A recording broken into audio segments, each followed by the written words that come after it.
Labanan ng Israel at Iran tumitindi. Azerbaijan at Iraq nadamay na rin.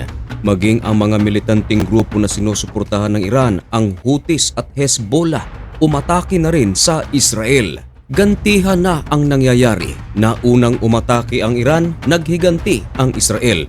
Tumira na naman ang Iran at naghiganti na naman ang Israel. Maraming syudad sa Iran ang winasak ng puwersa ng Israel. Ano naman ang ginagawa ng United States of America?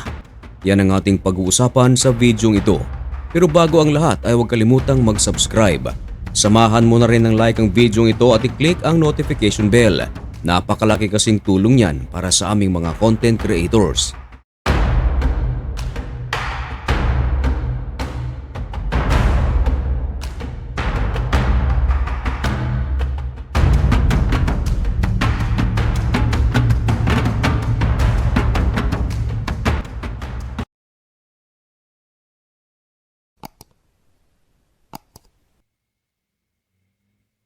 Maligayang pagbabalik mga kaibigan. Meron tayong bagong update sa muling sumiklab na digmaan sa pagitan ng Israel at ng Iran. Ngayon ay June 8, 2026. Gantihan na ang nangyayari. Naunang umatake ang Iran sa Israel, Linggo, June 7, mga alas 10 ng gabi oras ng Israel. At ang dahilan? Dahil daw sa patuloy na ginagawang pag-atake ng Israel sa puwersa ng Hezbollah ng Lebanon. Target ng Iran ang Northern Israel maging ang Tel Aviv.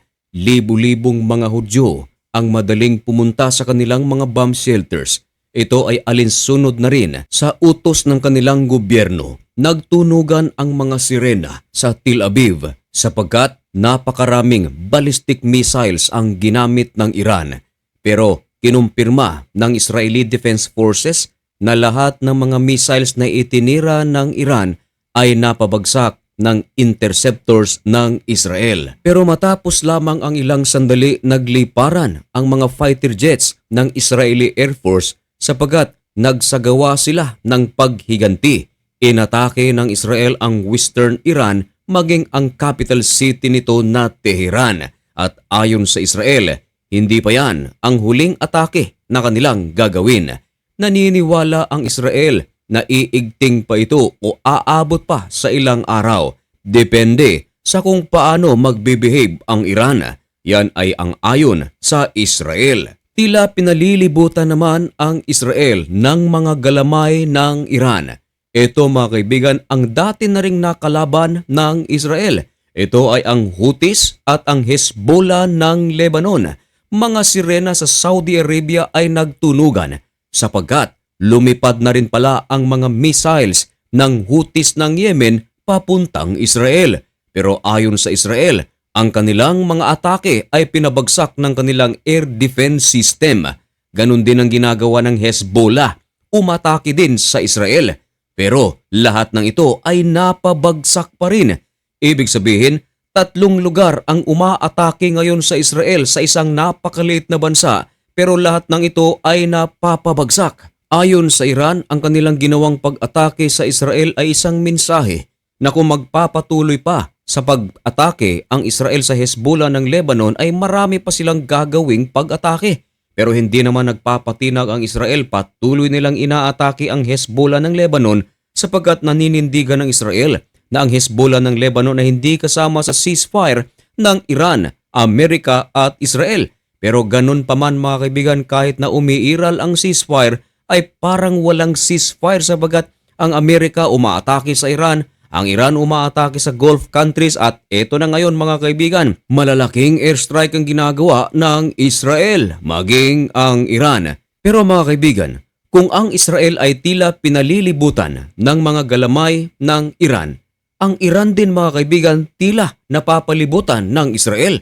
Paano nangyari yun? Napakaliit lamang ng Israel, paano nila papalibutan ang Iran na isang napakalaking bansa?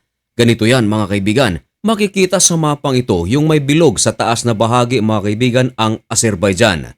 Yun namang bilog na nasa baba na nasa kaliwa, yan ang Israel. Makikita rin ang Iran. At yung asul mga kaibigan, na nasa gitna ng Iran at Israel, yan ay Iraq. Maliwanag naman mga kaibigan. Ngayon, ang dalawang bansang ito mga kaibigan ay ayon sa ulat, ginamit ng Israel upang ang kanilang puwersa ay makapwesto doon.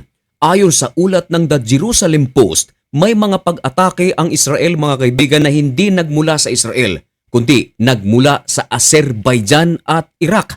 Ayon sa kanilang headline, Israel used Azerbaijan, Iraq roads in strike, Iranian hardline outlet claims. Ang nagsabi nito mga kaibigan hindi ang Israel, kundi ang Iran mismo. Marami ang mga nagsasabi na posibleng mangyari yan sapagkat kung matatandaan noong unang digmaan nila na nagsimula noong February 28, ang Azerbaijan mga kaibigan galit na galit sapagkat may missiles ang Iran na nakadapo sa kanilang lugar.